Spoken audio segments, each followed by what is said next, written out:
Hello दोस्तों, तो हम लोग पहुंच चुके हैं नासिक के पास स्थित त्र्यंबकेश्वर ज्योतिर्लिंग में। जैसे ही मंदिर के पास आए, यहाँ का शांत और भक्तिमय माहौल दिल को छू गया। ये भारत के 12 ज्योतिर्लिंग में से एक है और यहीं से पवित्र गोदावरी नदी का उद्गम माना जाता है। मंदिर की प्राचीन कला और भव्य आर्किटेक्चर देखकर मैं सच में हैरान रह गई। अगर आप नासिक में रह रहे हैं तो त्र्यंबकेश्वर के दर्शन अपनी लिस्ट में जरूर रखिए। हर हर महादेव। चलिए अब हम करते हैं बाबा के दर्शन। बने रहिए वीडियो के साथ। ये यहाँ पे है सारे, मतलब आपको डोनेशन काउंटर है, वीआईपी दर्शन काउंटर है। तो यहाँ पे टिकट मिलती है, सुबह सुबह मिलेगी। मंदिर चालू होगा 5:30 से, दर्शन चालू हो जाएंगे ना। तो 5 बजे हम लोग ने भी बहुत दूर पर पता किया।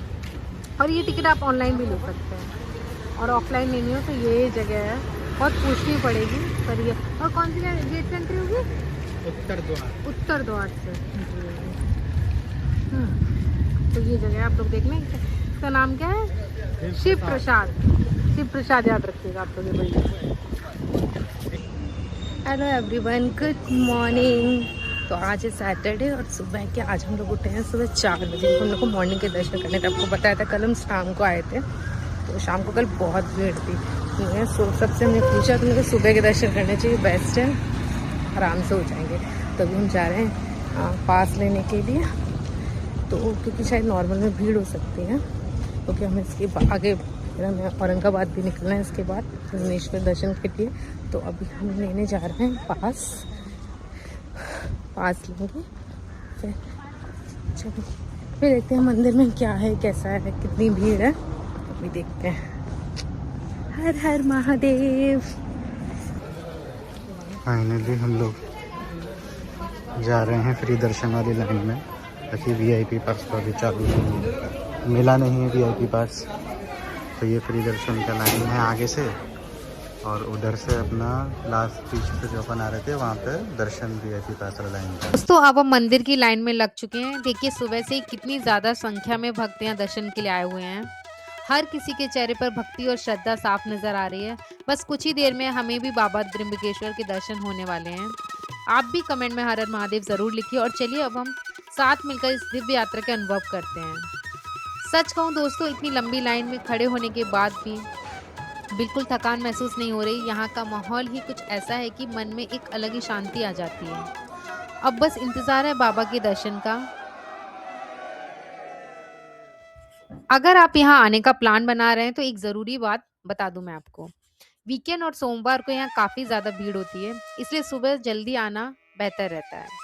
मंदिर आमतौर पर सुबह बहुत जल्दी खुल जाता है और रात तक दर्शन चलते हैं। अगर आप सीनियर सिटीजन या छोटे बच्चों के साथ यहाँ आ रहे हैं तो भीड़ से बचने के लिए वीकडेज का प्लान बेटर रहेगा आपके लिए।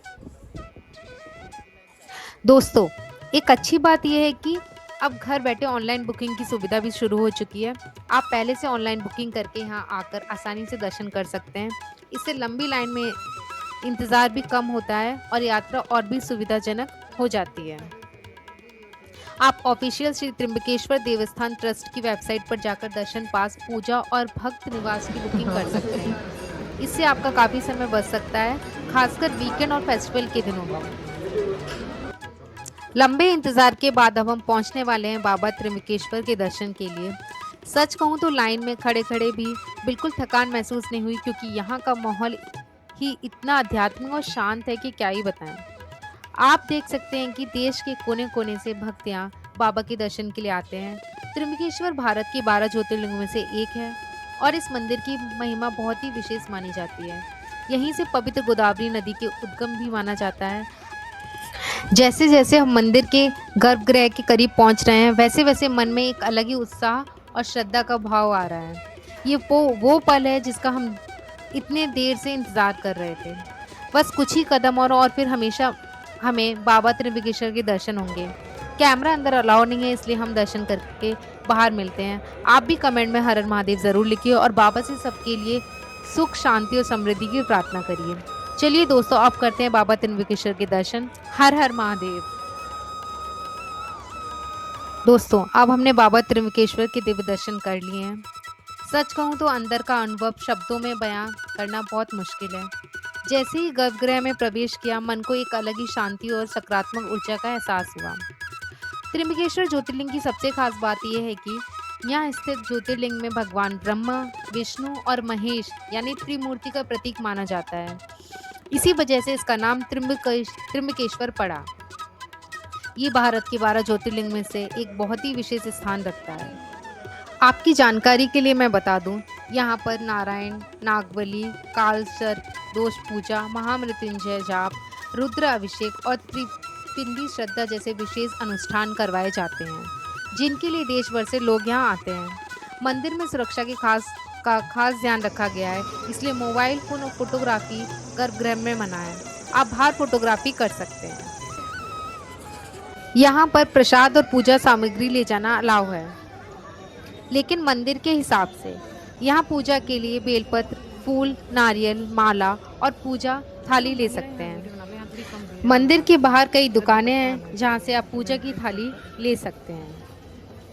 ध्यान रहे कि कुछ सामग्री को गर्भगृह के अंदर ले जाना या सीधे ज्योतिर्लिंग पर चढ़ाना अलाउ नहीं है।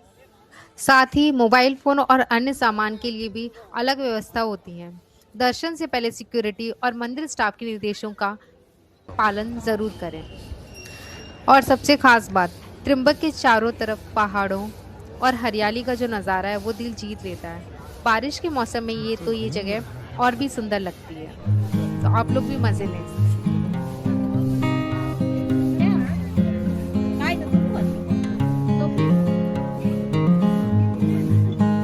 हाँ वो आतुरा बढ़िया एकदम।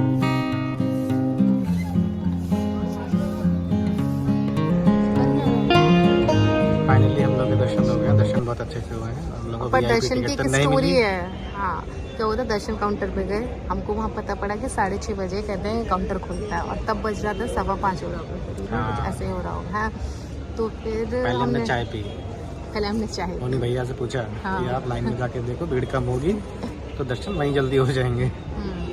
तो हमने कहा चलो नॉर्मल लाइन में लगे। नॉर्मल लाइन देखी तो क्या करें, ये इनको ज़्यादा ये बोले ये देखो VIP कितनी लाइन है। जब नॉर्मल लाइन देखी तो क्या 1-1.5 किलोमीटर तो होगी ना? नहीं इतनी नहीं। 1 किलोमीटर तो ये नहीं, पीछे जाके। गलत बोला। हमें 600-700 मीटर तो थी। 200 मीटर तो थी।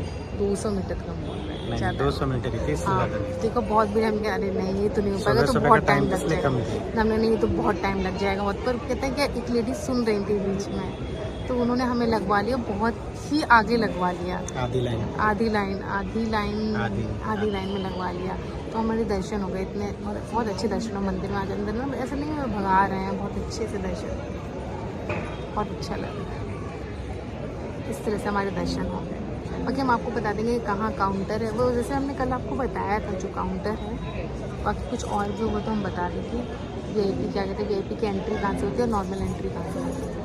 तो आप नॉर्मल दर्शन भी कर सकते हैं। अगर आपको सुबह करना है तो सुबह में सही अभी रहता है। लॉन्ग वीकेंड है तो शायद ज़्यादा थोड़ा सा भीड़ वेट होगी। में ना नॉर्मल भी इजीली हो जाता है, मतलब आधा घंटे में हो जाएंगे अगर ठीक रहेगा नॉर्मल दर्शन। अभी हम इसके बाद निकल के चाय नाश्ता करेंगे, और चाय नाश्ते के बाद हम देखते हैं निकलेंगे। कहाँ जाना है, नासिक को तो जाना है कि सीधे औरंगाबाद जाना है। हाँ अच्छा, वो थोड़ा टेस्ट है अभी उसमें डिसाइड करेंगे, देखते हैं। पर दर्शन में बहुत 7 बज रहे हैं, अभी दर्शन हो गया हमारे। तो देखिए हम लोग बिल्कुल मंदिर के सामने बैठे हुए हैं।